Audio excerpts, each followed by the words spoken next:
Bismillahirrahmanirrahim. Assalamualaikum warahmatullahi wabarakatuh. Waalaikumsalam warahmatullahi wabarakatuh. Maha suci Allah, segala puji dan syukur kita panjatkan kehadirat Allah. Semoga kita selalu dalam bimbingan rahmat dan ridha Allah Subhanahu wa taala. Subhanallah walhamdulillah astagfirullah wallah Allah.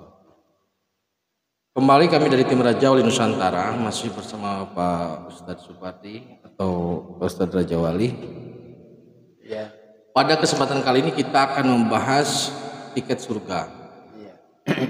Karena walau bagaimanapun keinginan dasar manusia itu adalah selamat di dunia dan juga selamat di akhirat. Iya. Informasi atau gambaran surga selama ini adalah terkait keindahan, Iya. kenikmatan. Kemudian informasi terkait dengan neraka adalah kekejaman, kengerian dan sebagainya. Iya. Kita akan menguak hal itu karena apa? Karena ada dikotomi yang sangat kuat antara surga dan neraka. Jadi ada kesan bahwa seperti halnya surga itu sesuatu yang tingkat kemahalan dan selalu jadi tujuan utama gitu. Maksudnya seperti itu. Iya. Jadi kita akan mencoba memposisikan beberapa hal karena malaikat pun ada yang di neraka ya. Iya. Malaikat penjaga neraka pasti di neraka. Iya. Jadi fungsi kita mencoba menggambarkan fungsi surga dan fungsi neraka. Iya. Hubungan antara malaikat bagaimana dengan efek dengan setan juga bagaimana nanti.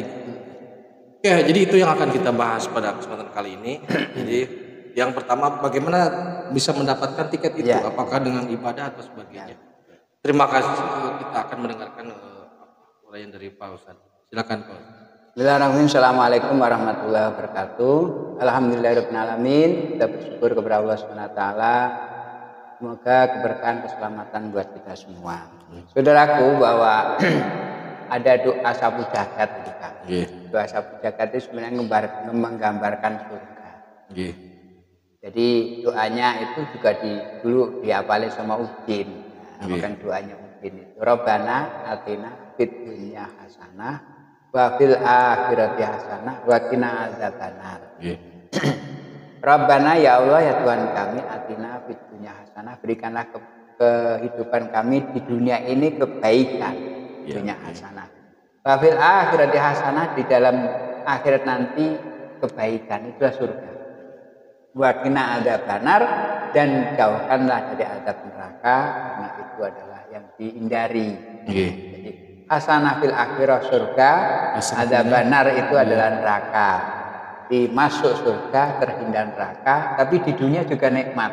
Nah, ini kan paketnya 3. Dunia indah, masuk surga, terhindar neraka. Masa muda poya-poya.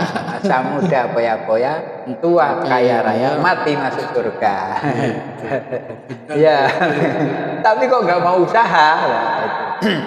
Nah, ternyata kita juga tidak hanya melihat dunia ini. Dulu kan perspektif bahwa dunia akhirat itu seakan-akan dunia ini nggak nyambung akhirat. Nah, surga itu nggak dibawa ke dunia gitu loh kan. Padahal dunia ini juga ada surga. Dan jika kita ada neraka. Nah, itu juga bila balance gitu, bahwa dunia yang ada surga neraka, di akhirat ada surga neraka yang digambarkan oleh dalam kitab itu. Rabbana atina fid dunya hasanah. Apa surga dunia itu? Surga dunia adalah teknologi. Jadi makin kita menguasai teknologi, itu makin menggenggam dunia. Jadi makin kita pegang teknologi, makin menggenggam dunia. Maka dunia ini dengan sains dan teknologi. Kemudian nerakanya dunia ini apa? Maka di dunia juga reward dan punishment. Nah, rewardnya adalah teknologi, punishmentnya apa? Apa kira-kira kan? Penjara. Kenapa orang di neraka itu susah? Kenapa orang di penjara itu susah? Kira-kira jawabnya apa? Karena murka. Karena salah. Bukan murka, karena salah. Karena salah maka di penjara nggak mau. Ada nggak orang yang di penjara senang? Ada, sipir. Sama petugas kantin petugas penjara itu senang di penjara. Ternyata penjara itu buat orang yang tidak salah itu netral. Buat orang nggak salah netral, dan kita boleh masuk boleh enggak. Cuma dibatasi waktunya karena besok. Nah ini, jadi nanti dari Rahman Rahimnya Allah itu digambarkan dengan dunia dulu biar mudah ya. Digambarkan dunia ini. Jadi teknologi ini sudah digelar dulu zamannya Nabi Sulaiman itu teknologinya dengan kendaraan angin. Nah, sekarang semua kendaraan pakai angin. Kan gitu ya.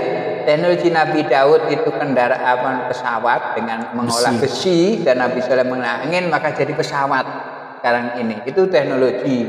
Kemudian dulu orang manggil temennya pakai telepati, sekarang pakai simpati. Makin canggih makin indah. Bahkan dunia ini mata, dunia mata. Dunia ini kenikmatan. Nikmat tuh kan dunia. Kenapa orang lahir itu nangis? Tahu nggak Kang? Nanya bayi itu kenapa lahir nangis?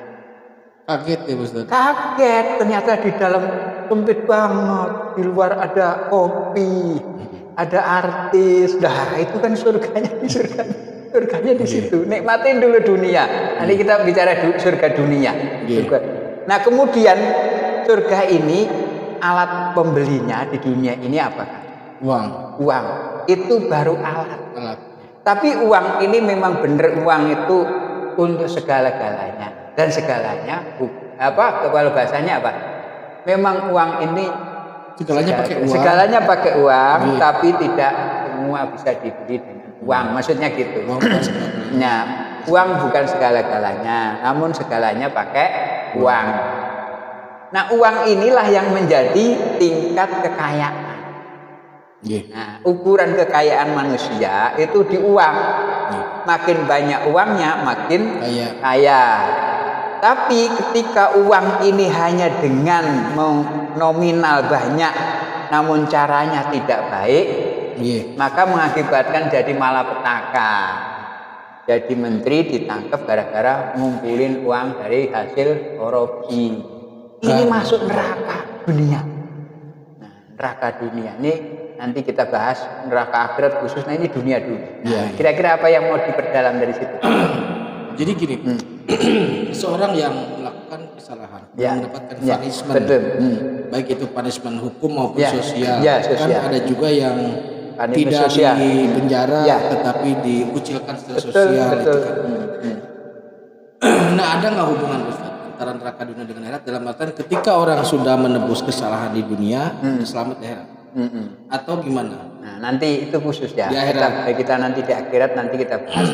Tapi di sini adilnya Allah itu betul bahwa Anda berbuat itu ada nilai, ada punishment-nya. Anda boleh jadi sekarang buat orang-orang yang punya kesalahan, Anda boleh jadi terhindar dari hukum, bisa dibeli. Nah, hukum bisa dimanipulasi, data bisa diganti.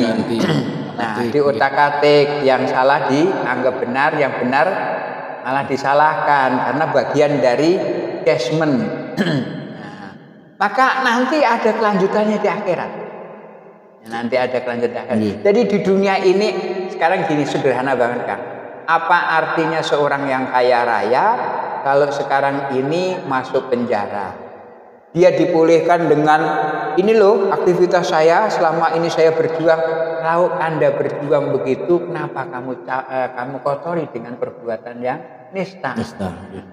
Jadi kenistaan ini sebenarnya neraka di dunia aja. Jadi ketika uang adalah alat, betul. Tapi kemudian gulungan ombaknya sangat tinggi, maka uang itu malah balik memperalat. Akhirnya masuk ke dalam penistaan itu.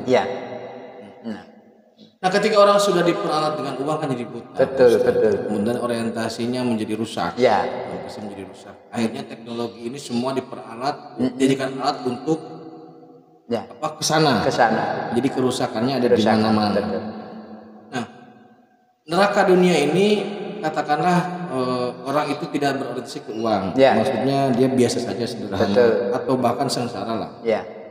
Ada orang-orang yang kategori BPS atau Badan Pusat Statistik itu di bawah kesadaran. Itu apakah itu neraka atau tidak kategorinya? Kalau itu dari sisi keuangan neraka karena kurang. Tapi dari sisi moral terhormat. Jadi kalau sekarang orang mau milih mana? Dihina karena kaya dengan cara yang korupsi, atau dia melarat tapi terhormat dengan cara sederhana. Karena sebenarnya hidup ini sangat sederhana. Saudaraku, sebenarnya gini.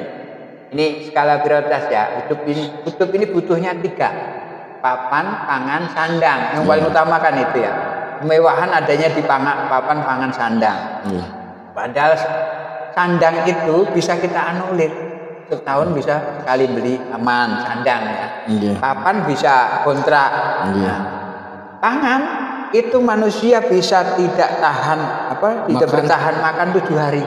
Bisa. Manusia tidak bisa tidak minum bisa 3 hari. Berarti kita puasa ini adalah untuk menekan supaya serakah itu enggak ada. Sehingga apa? Kalau toh dia mempunyai hartanya murni untuk kebaikan. Tapi kalau toh dia hanya hidup pas-pasan, sebenarnya hidup yang paling nikmat ya pas itu.